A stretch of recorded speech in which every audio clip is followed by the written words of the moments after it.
पुस्तकाचं नाव सोन्याच्या धुराचे ठसके. लेखिका डॉक्टर उज्ज्वला दळवी. अभिवाचक वसुंधरा पर्वते. प्रकरणाचं नाव जावे त्याच्या वंशा. या दक्तूर, अस्सलाम आलेकुम वशलोनक. ये कॉफी प्यायला ये. हातचा पवित्र महिना होता. आम्ही दोघं आमच्या 14 वर्षाच्या लेकीला घेऊन जुबैलच्या समुद्रावर संध्याकाळी फिरायला गेलो होतो. किनाऱ्यावरच्या वाळूमध्ये गालिचा अंथरून एक 55चा ढोल्या बेदू कुटुंब कबिल्याच्या मधोमध मजेत गहवा पीत पौडला होता. त्याची बायको, 3 वयात आलेल्या मुली, 2 लहान मुलगे, असं ते समस्त कुटुंब पेशंट म्हणून आम्हाला कधी ना कधी भेटलेलंच होतं. आणि त्यामुळे आम्हाला पाहिल्या पाहिल्या त्यांनी उठून आम्हाला कॉफी प्यायला बोलावलं. श्लोनकचं दळण दळून झालं आणि मग आम्ही कॉफी पीत खजूर खात होतो. इकडचं तिकडचं बोलणं चाललं होतं. त्या चौकांमध्ये तो अगदी सहजपणे म्हणाला, या दक्तूर, ही कोण आहे तुझ्या बरोबर? तुझी मुलगी का? मला आवडली ही, देऊन टाक ती मला. तिचे किती पैसे घेशील तू? आणि तू सुद्धा आवडतोस बरं का मला. हे बघ, या माझ्या मुली, याच्यातली तुला कुठली हवी ती बघ. जी आवडेल ती दिली तुला. काय म्हणतोस? माझ्या घशात खजुराची बी अडकली. एका दमात 2 मागण्या घालून तो मोकळा झाला होता. हसावं की रडावं कळेना. पण आमच्या लेकीचे बाबा परिस्थिती सावरायला समर्थ होते. ते म्हणाले, मला हे अतिशय आवडलं असतं, पण या माझ्या लेकीला गेल्याच महिन्यात माझ्या एका दुसऱ्या मित्राने मागणी घातली आणि आता ठरलंय लग्न. आता नाईलाज आहे. आणि माझं म्हणशील ना, तर माझ्या बाकीच्या 3 बायका भारतात आहेत. त्यामुळे 5वं लग्न जरा कठीण जाईल हो. शिवाय तुझ्या मुलीला पण ते आवडणार नाही. असं म्हणतोस? मग जरा कठीण आहे. बरं, तर जाऊ द्या. घ्या. हे मामूल खाऊन तर बघा, माझ्या बायकोनी केले. मग आम्ही निर्धास्तपणे तो खाऊ खाल्ला. रणरागिणी असलेल्या आमच्या लेकीनी एरवी 3रा डोळा उघडून या माणसाचं भस्मच केलं असतं. पण तिला ते अरबीत झालेलं संभाषण कळलंच नव्हतं. त्यामुळे तिने तो आम्हाला खाऊ दिला. त्या माणसाच्या तिच्याच वयाच्या मुलींना हसून तिने थँक्यू सुद्धा म्हटलं. आम्ही जर बेदू असतो ना, तर त्या बैठकीमध्ये ही दोन्ही लग्न सहज ठरली असती. तान्ह बाळ असल्यापासून अंगा खांद्यावर खेळलेली मित्राची मुलगी वयात आली की तिला स्वतःसाठी लग्नाची मागणी घालणं इथे रास्तच असतं. इतकंच नव्हे तर तो त्या मुलीच्या बापाचा बहुमान असतो. मुलगी 10 वर्षाची झाली की तिचं खेळणं, मोठ्याने बोलणं, मान वर करून पुरुषांशी बोलणं, सगळ्यावर बंदी येते. आतापर्यंत चढला नसलाच तर आता तिच्या अंगावर अबाया म्हणजे बुरखा चढतोच. खास पदार्थ शिजले तर पुरुष नोकरांनी सुद्धा ओरबाडून खाल्ल्यानंतर जे काही ताटात उरतं ते उष्टच तिला खायला मिळतं. तिचं एकटीने घराबाहेर जाणं बंद होतं. तिला कुठेही जाताना बरोबर मुहुर्रीम म्हणजे पाठीराखा लागतो. बाप, भाऊ, नवरा किंवा मुलगा यांच्यापैकी एक जण असा पाठीराखा म्हणून जाऊ शकतो. डॉक्टर, नर्स, शिक्षिका किंवा कारकून या 4च व्यवसायामध्ये तिचा शिरकाव होऊ शकतो.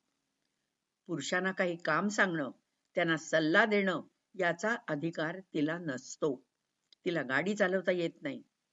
भारतीय उद्योगपती श्रीयुत विक्रमपंत सिंघानिया जेव्हा त्यांच्या छोट्या विमानातून पृथ्वी प्रदक्षिणा करीत होते, तेव्हा सौभाग्यवती सिंघानिया त्यांच्या सावलीसारख्या जमिनीवरून त्यांच्या मागोमाग प्रवास करीत होत्या. वॉकी टॉकीने दोघंही संपर्कात होते. प्रवासाचा मार्ग सौदी अरेबियात शिरला मात्र आणि त्यांचा हा सततचा संपर्क तुटला. बाईने गाडी चालवणं हा सौदी अरेबियामध्ये गुन्हा. त्यामुळे देशाची सरहद्द ओलांडल्याबरोबर सौभाग्यवती सिंघानियाच्या गाडीची किल्लीच जप्त झाली होती. सौदी बायकांसाठी तर हे निर्बंध फारच कडक असतात. डॉक्टर कमाल अल बदानींची बायको नादा रूपगर्विता होती. ग्रीक देवतेसारखी दिसणारी ती बाई धर्मातले दाखले देत चेहरा झाकतच नसे. मोठ्या थाटात नटून थटून ती हॉस्पिटलमध्ये फेरी मारत असे. सगळ्यांची 4 शब्द प्रेमाने बोलून, सगळ्यांचे कुर्निसात पदरी पाडून ती घरी जात असे. ती आम्हा स्त्री डॉक्टरांना अधूनमधून जेवायला घरी बोलवायची. अशाच आम्ही एकदा सगळ्या जणी तिच्याकडे जमलो होतो. नादा छान तयार होऊन बसली होती. आम्ही सगळ्या बायकाच होतो. त्यामुळे कुणाच्याही अंगावर अबाया नव्हता. नादाचा 8-9 वर्षाचा मुलगा सुलतान धावत आतून आला आणि तसाच अर्धवट कपड्यात अनवाणी घराबाहेर पडला. "अरे अरे सुलतान, अरे जरा नीट कपडे घाल, चपला चढव पायात, पोटाला खाल्लेस का काही?" असं म्हणत नादा तशीच त्याच्या मागून धावत घराचा उंबरठा ओलांडून बाहेर पडली. त्याबरोबर सुलतान थबकला. मागे वळून जरबेच्या सुरात आपल्या आईला म्हणाला, "डोकं न झाकता घराबाहेर पडणं, उंबरठ्या बाहेर 4 चौघात असं मोठ्याने बोलणं कुळवंटांच्या घरातल्या बायकांना शोभत नाही. आधी घरात हो पाहू." नादा खाली मान घालून मुकाट्याने घरात आली. सुलतानही आत आला. आईच्या शब्दाला मान देऊन काहीतरी खाऊन कपडे ठीकठाक करून जाता जाता ताठ मानेनी आमच्याकडे एक कटाक्ष टाकून निघून गेला. त्या दोघांनाही विशेष काही घडल्यासारखं वाटलंच नव्हतं. आई ही आई असतेच, पण घरच्या जबाबदार पुरुषाने, मग त्याचं वय काही का असेना, तिच्या बाईपणावर वचक ठेवायलाच हवा ही समजूत. बाईला आपल्या धाकात ठेवली की तिच्याकडून कितीही कामं करून घ्यायला पुरुष मोकळे होतात. डॉक्टर शादिया मला अरबी क्रियापद शिकवत होती. घसल, घसल म्हणजे भांडी घासणं, म्हणजे घासणं. हे क्रियापद चालवताना मी घासतो, घासते, तू घासतोस, घासतेस, तो घासतो, इथपर्यंत माझी गाडी आली. तेव्हा शादिया हसत हसत पण उपरोधाने म्हणाली, "ला उवामा यघसल अबद, छे छे, तो भांडी घासत नाही, कदापि नाही."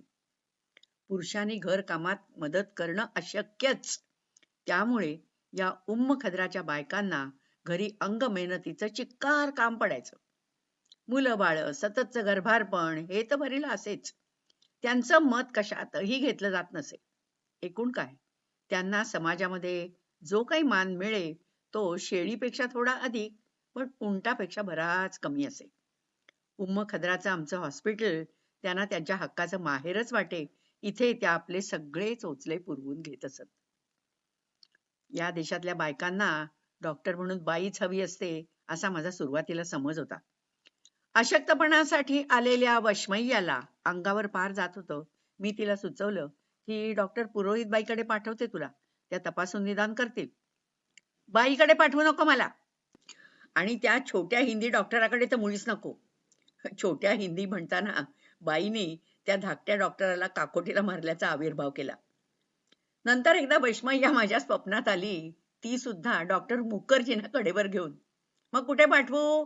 कर बाई काय तो हुकूम." मला ना डोळे मिटून श्वास आत ओढत परमानंदी सुरामध्ये तू कुजबुजली, "अगं मला ना त्या देखण्या सिरियनकडे, डॉक्टर वसीमकडे पाठव." अशी ही वैष्मय्या. मध्यम वयाची एक बाई आठवड्यातून एकदा तरी येऊन मला कडाकडा शिव्या शाप देऊन जात असे. एक दिवस यथेच्छ शिव्या घालून झाल्यावर ती म्हणाली, "मला घरी वैताग आला ना की मी तुझ्याकडे येते बघ. एकदा तुझ्याकडे असं मन मोकळं करून टाकलं की मी घरी आनंदात नांदते. माझ्याकडे दागदागिने, कपडे लत्ते पुष्कळ आहेत. घरामध्ये माणसांना सुद्धा तोटा नाहीये. पण असं माझं बोलणं ऐकून घेणारं मला तुझ्याखेरीज कोणीच नाही ग." एकदा सकाळी 10च्या सुमाराला इमर्जन्सीतून कॉल आला. जाऊन पाहिलं तर एक अज्झा नावाची 40ची बाई होती बेशुद्धीत. "कधी होती शुद्धीवर?" "आज सकाळी. चहा वगैरे घेऊन नेहमीची कामं करीत होती आणि 9:30ला मुलीने काहीतरी प्रश्न विचारला. त्याला उत्तरच येईना. म्हणून बघितलं तर ही हालचालच करीत नव्हती," तिच्या नवऱ्याने सांगितलं. बाकी तपासात काहीच आढळेना. रक्ताचा रिपोर्ट मात्र भयानक होता. रक्तातली साखर पार रसातळाला गेलेली होती. तिला नसेमधून ग्लुकोजचं पाणी चढवल्यानंतर ती आली शुद्धीवर. "कुठली नवी माहीत नसलेली गोळी घेतली होती का?" तिला विचारलं. "नाही." "सकाळी काय खाल्लं होतंस?" "ओ नेहमीसारखं खूबज आणि जिबून." खूबज म्हणजे रोटी आणि जिबून म्हणजे अरबी चीज. "मग हे असं का झालं असावं हे काही आम्हाला कळेना." मग तिला हॉस्पिटलमध्ये भरती करून घेतली. नाना तऱ्हेच्या तपासण्या करून पाहिल्या. कोडं काही सुटेना. वॉर्डात असताना सुद्धा दर दुसऱ्या तिसऱ्या दिवशी तिची साखर धप्प दिशी खाली आली. मग शंका आली की ही मुद्दाम काहीतरी औषध घेऊन ही साखर लोळण ओढवून तर घेत नसेल. मग नर्सेसनी तिच्यावर पहारा ठेवला. तिची गादी, उशी, कपड्यांच्या घड्या, खोलीतलं कपाट, लॉकर सगळं धुंडाळलं. शेवटी तिला घरी पाठवली. तर काय, पुन्हा आपलं येरे माझ्या मागल्या. तर पंधरवड्याला ती येतच राहिली. मग एक दिवस ती अशीच इमर्जन्सीत बेशुद्ध असताना आमचे सिनियर गायनाकोलॉजिस्ट तिथे होते. सहज कुणीतरी म्हटलं की आता फक्त तुमच्याकडून तपासून घ्यायचं बाकी आहे, बघून टाका तुमच्या हाताला काही लागतं का. 40शीची बाई आणि माझ्या हातात अजून आली नाही. या देशामध्ये असं झालंच कसं, बघूनच घेतो तिला, बघू माझ्या विभागात काही लपलेलं मिळतंय का. हे हसत हसत म्हणाले. आणि खरंच काही छुपा ट्युमर वगैरे असेल तर बघून टाकू. अशा विचारांनी ते नर्सला घेऊन तिच्या क्युबिकलमध्ये गेले. गायनॅक तपासणीसाठी नर्सनी तिची अंतर्वस्त्र दूर केल्याबरोबर आतून एक भरलेली सिरिंज निघाली. बाकी तपास अर्थातच नॉर्मल होता. हा घ्या माझ्या हाताला लागलेला छुपा रुस्तुम. गायनॅकोलॉजिस्टनी हसत हसत मला ती सिरिंज दाखवली. यावेळी भरती केल्यानंतर आज्जाची साखर कोसळायला विसरली. जाब विचारल्यानंतर म्हणते कशी की अहो मी केमिस्ट कडून विकत आणत होते इन्शुलिन. थकवा आला की घ्यायचं. मग 4 दिवस इथे आरामाची तूप रोटी खायची. बरं वाटलं की घरी परत जायचं. ही आज्जा निदान थकलेली तरी दिसायची. पण आयेशा 25शीची, काळी सावळी पण रेखीव. उंची पुरी डौलदार आयेशा प्रकृतीने रसरशीत होती. ती झोकात इमर्जन्सीमध्ये शिरली आणि तिथल्या डॉक्टरांना म्हणाली, मला उलटीत रक्त पडतंय कालपासून. कालपासून? मग तू आजपर्यंत घरी बसून काय केलंस? संडासला कसं होतं? त्याचा रंग कसा आहे? माझ्या केसांसारखा काळा. कसली ॲस्प्रो सारखी गोळी घेतली होतीस का? किती रक्त पडतं वेळेला? पेलाभर, चमचाभर? साधारण अर्धा पेला. पण मला आता उलटी येते. नर्सनी घाईघाईने तसं तिच्या पुढे केलं. आयेशा रक्त ओकली. तिला भरती करून तत्काळ चाचण्या सुरू झाल्या. दुर्बिणीतून अन्ननलिका, जठर इत्यादींचा तपास रातोरात झाला. पुढचा आठवडाभर यकृताच्या, रक्ताच्या गोठण्याच्या या आणि त्या अशा बऱ्याच परीक्षा झाल्या. पण आयेशाची प्रकृती या सगळ्यात फर्स्ट क्लासमध्ये पास झाली. शेवटी तिच्या नाक कान घशाची सुद्धा पाहणी केली. तब्येत ठणठणीत असल्याचा शिक्का बसला. आयेशा, आज संध्याकाळी घरून कुणी आलं की सांग, आज तुला घरी जायचंय. सकाळच्या राऊंडमध्ये डॉक्टरांनी सांगितलं. दुपारी आयुष्याला पुन्हा रक्ताची उलटी झाली. अर्थातच तिची पाठवणी लांबणीवर पडली. पुढचा महिनाभर आयेशाची रक्तगुळणी तिच्या पाठवणीशी पाठ शिवणीचा खेळ खेळत राहिली. शेवटी सगळ्या डॉक्टरांची एकत्र मीटिंग झाली आणि ह्या रहस्याबद्दल वादविवाद झाला. कुणालाही उलगडा होईना. मग तिला रियादच्या विशेषज्ञाच्या मोठ्या हॉस्पिटलमध्ये धाडायचं ठरलं. तिथल्या ओपीडीची 1 आठवड्यानंतरची तारीख मिळाली, पण त्या आठवड्यामध्ये आयेशाला काही रक्त पडलं नाही. मी आता घरी जाऊ का दक्तूर? मी बरी आता. अगं पण घरी गेल्यावर पुन्हा रक्त पडलं तर? नाही, आता नाही पडणार. का? तुझ्या स्वप्नात कोणी सांगतं का काय तुला ते? ते सोडा ना, मला जाऊ दे, नाही तर मी सही करून आपले आपणच निघून जाईन ना, तिने धमकावलं. मग डॉक्टरांनी सायकॅट्रिस्ट डॉक्टर करीमना ती घरी जाण्यापूर्वी एकदा तिच्याशी बोलायची विनंती केली. आयेशाने धरलेली गुपिताची गुळणी बाहेर काढायचं काम करीम बाबांना बरोबर जमलं. आयेशाच्या वडिलांनी तिचं लग्न एका म्हाताऱ्याशी ठरवलं होतं. ते मोडावं म्हणून तिने हे नाटक महिनाभर चालू ठेवलं होतं. ती काय करायची, नखानी आपल्या नाकाचा घोळणा फोडून तिथे वाहणारं रक्त पिऊन घेई, मग ते ओकून दाखवी. एकदा दोनदा ते पोटातच ठेवून त्याचा शेवटपर्यंतचा प्रवासही तिने पाहून घेतला होता. हॉस्पिटलमध्ये नाक कान घशाचा तपास हा सगळ्यात शेवटी जवळजवळ आठवड्यानी होई, तोवर नखाची जखम भरलेली असायची. तिच्याच शब्दात सांगायचं तर महिन्याभरात या प्रकरणाचा दमदमा दम म्हणजे रक्ताचा डंका गावभर दणाणला. त्या अजूनही लहान असलेल्या म्हाताऱ्याने असल्या रोगट मुलीला नकार दिला आणि त्याचा असा निकाल लावल्यावरच या रक्तपिपासू वाघिणीने आपली नख कापली. अशी ही आयेशा. दौला नावाची 15-16 वर्षांची एक देखणी मुलगी अशीच नेहमी उगाचच भरती करा म्हणून हटून बसे. इमर्जन्सीच्या डॉक्टरांना मामा बनवून ऍडमिट होई आणि हजार सबबी सांगून घरी जाणं टाळत राही. अशीच एकदा ती घरी जायची टाळाटाळ करीत असताना बरेच दिवस वॉर्डामध्ये टिकून राहिली. तेव्हा मी ठरवलं की आता हिच्या नवऱ्यालाच सांगावं की ही धडधाकट आहे, हिला कशाला आणताय परत परत इथे. मग नर्सेसनं सांगून ठेवलं, आज मला न भेटता त्याला जाऊ देऊ नको. 3:30 वाजता तो नवरा आला असा मला फोन आला. मी तावातावाने तिथे गेले. तो नवरा माझ्या पुढे उभा राहिला. उकिरड्याच्या परिमळाने दरवळणारा, ढेरपोट्या, काळा भिन्न 75चा, डोळ्यात फूल पडलेला तो माणूस. त्याच्या चेहऱ्यावरचा तो किळसवाणा रंगेल भाव. माझा आवेश माझ्या काळजाच्या पाण्यात कधी वाहून गेला ते मला कळलंच नाही. दौला बरीच आजारी आहे, तिला अजून बरंच इथे राहावं लागेल, एवढंच मी कसंबसं बोलू शकले. रीतीप्रमाणे जावयाकडून मुलीच्या बापाला हुंडा मिळतो. लोभी कांचन भट त्यात सौदा करू पाहतात.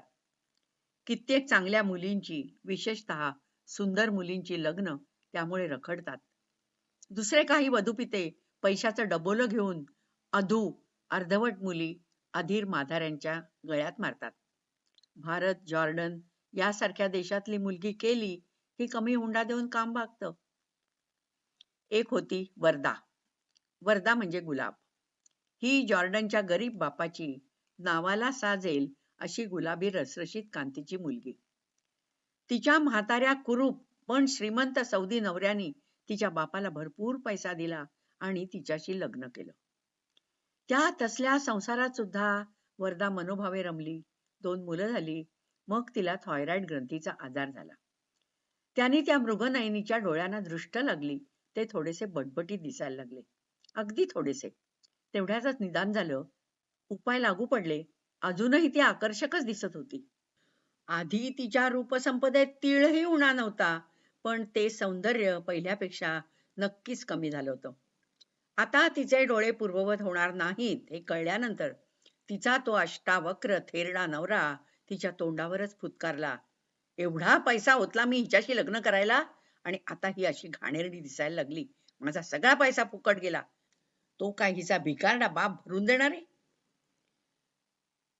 अशा एक कथा. एक लग्न न झालेली सुंदर मुलगी, भरती कर, मला हॉस्पिटलमध्ये भरती कर असं म्हणत इमर्जन्सीत आली. तिच्या तपासणीमध्ये काहीच वावगं आढळलं नाही. मी रागारागाने तिला तिथेच सोडून जाणार होते, पण आमची इमर्जन्सी मधली जुनी जाणती नर्स मरियम मला एका बाजूला घेऊन म्हणाली, डॉक्टर, माझ्या शब्दासाठी तिला आज भरती करून घे. तिचा फौजेत असलेला भाऊ आज सुट्टीवर घरी आलाय. तो तिचं लग्न करायला देत नाही आणि त्याच्या पुढे तिच्या घरच्यांचं काही चालत नाही. तो सुट्टी संपून जेव्हा कामाला जाईल तेव्हा मी तुला सांगेन आणि मग तिला घरी पाठव. त्यामुळे आमचं हे नवं हॉस्पिटल, मुस्तशफा जदीद, ही या सगळ्या भागल्या गांजल्या लेकींना हक्काने कुशीत शिरू देणारी त्यांची मायेची माऊली होती. मुनिरा नावाची साधारण 45ची मधुमेहाची गब्दूल पेशंट होती. तिला गर्भारपणामध्ये काका सुटत असे. पथ्य अगदी वाऱ्यावर सोडून ती काय वाटेल ते खात असे आणि मग उपरती होऊन 4-4 दिवस उपाशी राहत असे. तिच्या रक्तातली साखर आणि घातक विष यांच्याशी झुंजताना डॉक्टरांचा जीव जाई. तिचा विशीतला मुलगा तिच्याबरोबर येई. तिची औषधं पथ्य समजावून घेई, तिला समजावून सांगे, पण मुनिराची मनमानी ही चालूच राही. पण हा मुलगा कधीही संतापत नसे. आपापल्या परीने तिची काळजी वाहत राही. एक दिवस हा आधुनिक पुंडलिक तापाने आजारी झाला आणि वॉर्डात भरती झाला. त्याचं कागदावरचं नाव होतं नाईफ मोहसेन अगोल आशम्मरी. मुनिराच्या बाकीच्या मुलांच्याहून वेगळं होतं. पुढच्या वेळी मुनिरा आली तेव्हा मी तिला त्याबद्दल विचारलं. त्याचं नाव कसं ग वेगळं? त्याचा बाप मोहसेन अशमारी वेगळा ना दक्तुरा. मोहसेन पासून मला 5 मुलं झाली. मग त्यांनी मला तलाक दिला. इतकी मुलं घेऊन मी कुठे जाणार? मुलं त्यांच्या बापाकडे सोडायला मला धर्माची परवानगी हवी होती. तशी मी ती 5 मुलं मोहसेनकडे सोडून दिली. आता हल्ली मी गर्भारपणामध्ये आजारी पडले. मग माझी सेवा कोण करणार? तेव्हा मी मोहसेनला म्हटलं, माझी शुश्रूषा करायला माझ्या एका मुलाला पाठवून दे. नाहीतरी म्हातारपणी माझी जबाबदारी त्या मुलांनाच घ्यायला हवी आहे. म्हणून मोहसेननी नाईफला माझ्याकडे पाठवून दिलाय. पण मग तू नाईफला मोहसेनकडे सोडून दुसरं लग्न केलंस, तेव्हा नाईफ केवढा होता वयाने? तो होता 4-5 वर्षाचा. नंतर मी काही त्या मुलांना भेटायला कधी गेले नाही. मुनीरनी सहज माहिती पुरवली. ती पेटी मी अडगळीच्या खोलीत टाकली आणि कधी उघडलीच नाही या थाटात. पण तरी सुद्धा तुझ्यावर किती माया करतो तो. करायलाच हवी ना, त्याचा धर्मच आहे तो. ती मातृदेवता गरजली. बाई जर आई झाली तर ती मातृदैवत ठरते. तिला तिच्या म्हातारपणी सांभाळणं हे तिच्या मुलांचं आद्य कर्तव्य असतं. जर ती आई होऊ शकली नाही तर ती भाकड गाय दारात बांधायच्या लायकीचीही राहत नाही. तिला तलाक देणं हे नियमाला धरूनच असतं. क्रमशः